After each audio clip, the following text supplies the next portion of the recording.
দর্শক, এই মুহূর্তে দাঁড়িয়ে আছি ঢাকার প্রাণকেন্দ্র কাকরাইল মোড়ে এবং সেখান থেকে আপনাদেরকে দেখানোর চেষ্টা করছি যে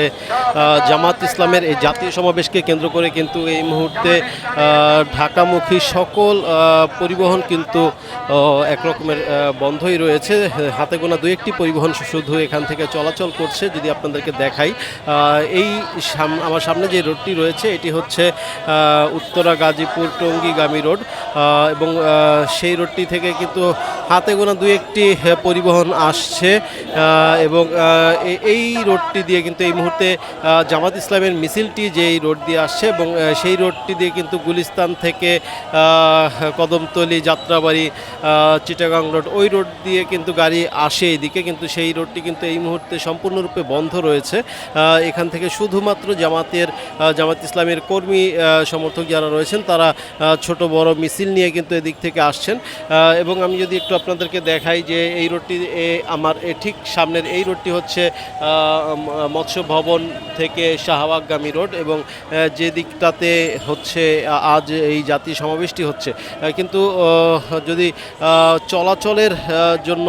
গণপরিবহনের কথা বলি তাহলে কিন্তু গণপরিবহন একেবারেই চলাচল করছে, হাতে গোনা দু একটি গণপরিবহন চলাচল করছে এবং সেক্ষেত্রে কিন্তু সাধারণ যাত্রী যারা জরুরি প্রয়োজনে বিভিন্ন জায়গাতে যাদের যাতায়াত করতে হচ্ছে তারা কিন্তু দুর্ভোগের শিকার হচ্ছেন। গণপরিবহনের কথা যদি বলতে হয় তাহলে কিন্তু এই মুহূর্তে হাতে গোনা কয়েকটি গণপরিবহন আমরা দেখছি। উত্তরা থেকে, গাজীপুর থেকে কিছু পরিবহন কিন্তু এই মুহূর্তে চলাচল করছে এবং সাধারণ যাত্রী যারা এই পথ দিয়ে চলাচল করেন তাদের বিভিন্ন রকমের দুর্ভোগের শিকার হতে হচ্ছে। দেখলাম যে গুলিস্তান থেকে কাকরাইলের দিকে আসার যে রাস্তাটি সেটি কিন্তু বন্ধ ছিল, ছোট বড় বিভিন্ন ধরনের মিছিল এসেছিল, কিন্তু এই মুহূর্তে দেখলাম যে মিছিলগুলো চলে যাওয়ার পরে কিন্তু গাড়ি চলাচল, পরিবহন চলাচল কিন্তু এই মুহূর্তে আবার স্বাভাবিক হয়েছে এবং আমরা দেখতে পাচ্ছি যে সকল ধরনের পরিবহন সেগুলো কিন্তু এই মুহূর্তে কাকরাইল মোড়ে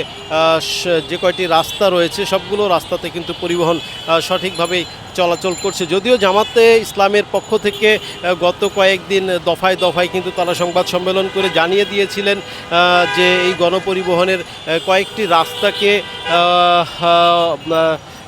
রাস্তা রেখে বাকি রাস্তাগুলো দিয়ে কিন্তু চলাচল, সাধারণ জনগণের যে চলাচল সেটা কিন্তু করতে কোনো ধরনের অসুবিধা হবে না, সেই প্রতিশ্রুতি কিন্তু তারা দিয়েছিলেন এবং তারা কিন্তু আজকের এই মহাসমাবেশ অর্থাৎ তাদের এই সমাবেশকে কেন্দ্র করে ঢাকাবাসীর যে দুর্ভোগ সেই দুর্ভোগের জন্য কিন্তু দফায় দফায় জামাতের নেতৃবৃন্দ তারা কিন্তু ঢাকাবাসীর কাছে ক্ষমা চেয়েছেন। বিভিন্ন ধরনের সাংবাদিক সম্মেলনে তারা যখন কথা বলেছেন তখন কিন্তু তারা বারবার এই বিষয়টিকে সামনে এনে তারা কিন্তু ঢাকাবাসীর কাছে ক্ষমা চেয়েছেন।